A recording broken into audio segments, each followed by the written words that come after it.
Beef के शामी कबाब की वो ट्रिक जिससे शामी कबाब बहुत मज़े के अंदर से जूसी और सॉफ्ट बनते हैं, तो वो तमाम चीज़ें आज इस रेसिपी में शामिल हैं। आप वीडियो में बने रहिए। आएँ स्टार्ट करते हैं कि वो कौन से इंग्रेडिएंट्स हैं जिससे हमारे कबाब बहुत मज़े के बनते हैं। शुरू करते हैं।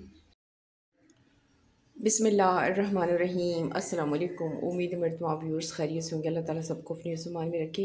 आज की जो मेरी रेसिपी है वो हम सब की फ़ेवरेट है, बहुत मज़े की है। आज मैं आपके लिए एक और शामी कबाब की रेसिपी लाई हूँ जो बहुत मज़े के बनाए जाते हैं। ये बीफ है मेरे पास, हाफ़ केजी है। मैंने इसको अच्छी तरीके से धो लिया है। अब इसमें जो मैं दालें डालूँगी वो मैं आपको दिखाती हूँ। इस वक्त सबसे पहले जो शामी कबाब के जो इंग्रेडिएंट्स हैं बेसिक वो ये हैं कि ये मैंने चने की दाल 1.5 कप, ये कप मैंने 1.5 कप ली है। इसके बाद ये मैंने 2-2 चम्मच ये माश की धुली हुई दाल, 2 चम्मच चावल है और 2 चम्मच मसूर की दाल है, इसको भी शामिल करती हूँ। अब मैं सबको मिक्स कर देती हूँ। मैंने इसको भिगोना नहीं है, अच्छे तरीके से धो के मैंने ये गोश्त में शामिल करनी है। अब शुरू करते हैं। बिस्मिल्लाहिर्रहमानिर्रहीम। गोश्त डालती हूँ। इस वक्त मैंने दालों को धो के अच्छे तरीके से डाल दिया। टोटल दाल जो है 2 कप हो गई हैं, 1.5 कप चने की और आधी दूसरी दालों को मिक्स कर लिया तो और गोश्त को डाल दिया। अब इसके बाद मैं ये साबुत मसाले हैं, कुछ ये लाल सुरख मिर्च साबुत अपने फ्लेवर के लिहाज से डाल सकती हैं, सूखा धनिया है 1 चम्मच और हाफ जो है चम्मच जो है ये गरम मसाला मिक्स ये डालती हूँ। बिस्मिल्लाहिर्रहमानिर्रहीम। ये हाफ चम्मच में नमक डालती हूँ। बिस्मिल्लाहिर्रहमानिर्रहीम। इस वक्त मैं ये 1 चम्मच पेस्ट शामिल करती हूँ। इसमें फ्रेश हल्दी है और लहसुन की एक पोथी है, अदरक का एक पीस है, इनको मिला दिया ताकि इसका फ्लेवर भी आ जाए इसके अंदर। बिस्मिल्लाहिर्रहमानिर्रहीम। अब इसमें मज़ीद ये चीज़ें शामिल कर देते हैं। 2 टमाटर मैंने इस तरह काट के डाल दी और 3 हरी मिर्च और 2 प्याज। ये तमाम फ्लेवर इनके लिए बहुत ज़रूरी होते हैं। अब इसमें पानी डालती हूँ। अब मैं ये 1 कप पानी डालती हूँ। बिस्मिल्लाहिर्रहमानिर्रहीम।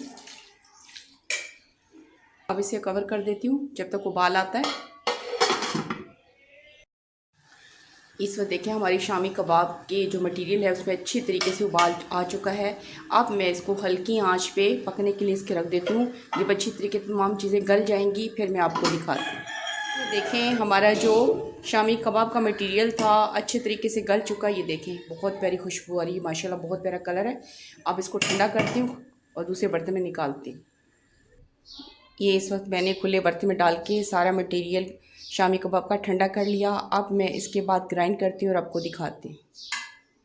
इस वक्त शामी कबाब का सारा मटेरियल देखें मैंने निकाल लिया खुले बर्तन में। अब मैं इसमें जो मेन इंग्रेडिएंट है वो ये प्याज है जिससे इसका फ्लेवर बहुत ज़बरदस्त आता है।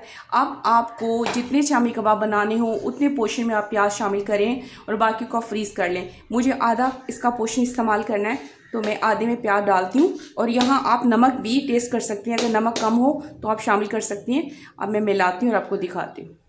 अब देखें मैं प्याज में शामिल करने लगी हूँ। बिस्मिल्लाहिर्रहमानिर्रहीम। मेन इंग्रेडिएंट यही है जिससे इसका फ्लेवर बढ़ जाता है। इस मिक्स करती हूँ और आपको दिखाती हूँ। देखिए मैंने अच्छे तरीके से मिक्स कर लिया। अब मैं इसको कबाब की एक शक्ल देती हूँ। आप जितने बड़े साइज़ के बनाना चाहें बनाएं, मैं बनाती हूँ और आपको दिखाती हूँ। ये देखें मैं इस फॉर्म के बनाए। अब मैं इस तरह सारे बनाती हूँ और आपको दिखाती हूँ। इस वक्त मैंने ये रेडी कर दिए हैं। ये देखें माशाल्लाह, ये देखें बहुत सॉफ्ट है। अब मैं इनको फ्राई करती हूँ और आपको दिखाती हूँ अगले स्टेप में। इस वक्त देखिए मैंने एक अंडा इसके अंदर डाला है और इसमें थोड़ा सा 1 चुटकी के करीब देखें ये सॉल्ट डालती हूँ। बिस्मिल्लाहिर्रहमानिर्रहीम। और इसके बाद इसको अच्छे तरीके से मिक्स करते हैं। इसको लगाते इसकी कोडिंग करते लगाती हूँ और आपको दिखाती हूँ। ये देखें अच्छे तरीके से लगा दिए। देखिए माशाल्लाह। अब मैं डालती हूँ ऑयल में। ऑयल गर्म हो चुका। बिस्मिल्लाहिर्रहमानिर्रहीम। इस तरह सब डालती हूँ और आपको दिखाती हूँ। इसे देखें मैंने 4 डाले हैं और आँच को मैंने जो मीडियम रखा हुआ है और माशाल्लाह बहुत प्यारा कलर है, बहुत ही प्यारी खुशबू आ रही है। देखें मैं साइड चेंज करती हूँ। बिस्मिल्लाहिर्रहमानिर्रहीम। ये देखें मैंने साइड चेंज कर दी। आँच को आपने मीडियम से थोड़ा कम ही रखना है ताकि अच्छे तरीके से क्रिस्पी बने, तो आँच को मैंने तेज़ नहीं किया। देखिए हमारी फर्स्ट स्टेप के जो है शामी कबाब रेडी हो चुके हैं माशाल्लाह। देखें क्या कलर है, कितना ज़बरदस्त। निकालती हूँ और आपको दिखाती हूँ। इस वक्त देखें हमारी जो फर्स्ट स्टेप की, ये देखें इसी तरह मैं सारे बनाती हूँ और आपको दिखाती हूँ। माशाल्लाह बहुत प्यारा कलर और बहुत ही प्यारी खुशबू आ रही है।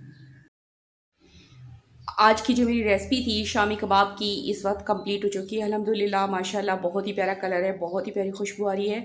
मैंने इसकी ट्रिक यही थी कि आपने तमाम चीज़ें बॉईल करते हुए डाली और बाद में जो प्याज डाली है वो इसके फ्लेवर को बढ़ा देती है। अब मैं इसको आपको तोड़ के भी दिखाती हूँ। ये देखिए माशाल्लाह बहुत सॉफ्ट और बहुत ही मज़े के हैं। आप इसको जिस तरह चाहें खा सकते हैं, चटनी के साथ या केचप के साथ, और आप इसको लंच बॉक्स में भी दे सकते हैं। और इसके मटेरियल को फ्रीज़ करके जब चाहें आप फ्राई कर सकते हैं प्याज डाल के। ये बहुत आसान है। उम्मीद है कि ये आज की जो मेरी रेसिपी है शामी कबाब की आपको पसंद आई होगी। पसंद आने पे इसे लाइक करना, शेयर करना, सब्सक्राइब करना मत भूलिएगा। ओके, थैंक यू, अल्लाह हाफ़िज़।